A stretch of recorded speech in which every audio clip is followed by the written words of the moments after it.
Okay, after seeing the first episode of Lost in Space, I'll give you my review after this.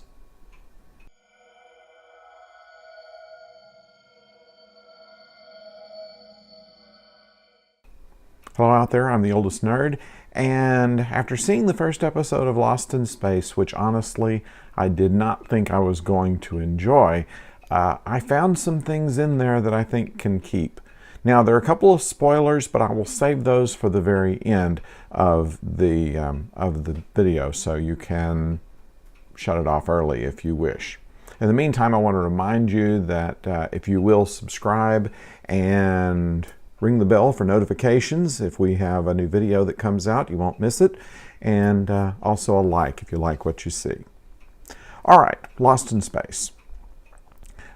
It starts out pretty much like the previews that we have seen go. The Robinsons are on this big carrier ship that has a bunch of smaller Jupiter vessels, and there are at least 18 of them and probably more.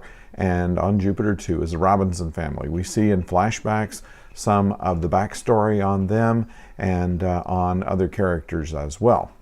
But as you might expect, much of the program, like the original series, focuses on Will Robinson and the robot. Now, the robot comes in a different place than it did in the original series, whereas they brought along this environmental robot with them in the original series. We never did really see what that robot did environmental-wise, except for the fact that he had sensors that could tell whether there was drinking water somewhere. I don't know anywhere in the series where they ever used the robot for anything other than shooting at something, and they had their own weapons, or being deactivated by some alien or by Dr. Smith or by somebody else in the show. The robot seemed to be fairly useless except as a comic foil. So it was interesting how they used this robot, and it makes a lot of sense. Without giving away anything, Will finds this alien robot, and it comes and actually does something useful for the rest of the family. So there's something to be said for the use of this robot. I was not ready to like this because the design that we've seen in the previews was not anywhere near the classic robot, which was really a classic design. I really like that design, and I miss that here, but I understand why they did what they did. And I think the way that they're going to use it will make it more worthwhile as a character in the story than the original robot did. So far, I have no criticism with that. The family itself is not dysfunctional. In fact, they seem to be very close to each other, unlike what was in the movie, where they had just all kinds of family problems and every one of them had something wrong with them. This is not the case. There are some normal things that you would expect out of normal people, and so far I think that that's something that we can deal with without having too much weight on the story. Just a little bit of humanizing of them that really needs to happen in an updated version of any story. If you stop and think of it, the original Lost in Space was like Leave It to Beaver. And in fact, they had a lot of things that were very similar. You had Maureen, who was cooking dinner like June with her pearls. You had John Robinson as the father figure who knew everything, who gave lectures at the end with a little music in the background, just like Ward Cleaver did. And you have Will Robinson, who goes out and gets himself in trouble with his friends who get him in trouble, like Dr. Smith. Think the Beaver and Larry Mondello, or Whitey, or one of his other friends there, or Eddie Haskell for that matter. So that was really a formulaic kind of program. At least it followed very much in the same way that Leave It to Beaver did.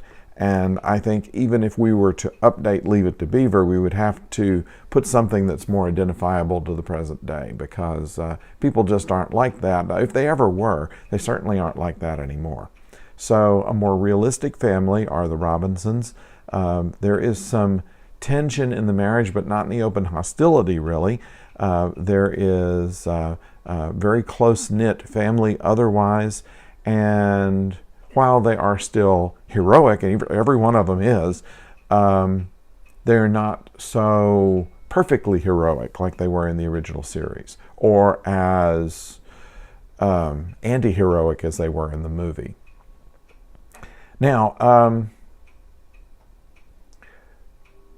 spoiler next. Once again, I want to remind you that if you subscribe and ring the bell, we can send you more videos, and we're looking forward to doing that. However, spoiler, there have been a lot of discussion about Dr. Smith. They have a woman playing Dr. Smith, and Dr. Smith was never meant to be a woman. I've heard that throughout some of the comments that I've seen on this site and other places that I've read about it. And they have an interesting way of going around. I think what they did was a way that Jonathan Harris would have approved of. He said and told the producers of this show that nobody can play Dr. Smith like Jonathan Harris plays Dr. Smith. Jonathan Harris told them that. So what they did was, in taking Parker Posey, she's not really Dr. Smith. That's the spoiler. She actually steals the real Dr. Smith's identity. And who plays Dr. Smith, the original, the real Dr. Smith in the story, will surprise you. When you watch it, watch closely to see who that actor is. So, our Dr. Smith is not even really Dr. Smith. So it's a clever way that they did that, and we approve. Now, if you've seen all the way to this part, let me know what you think of the first episode, and then we'll be talking more about this later on. Until then, don't go far.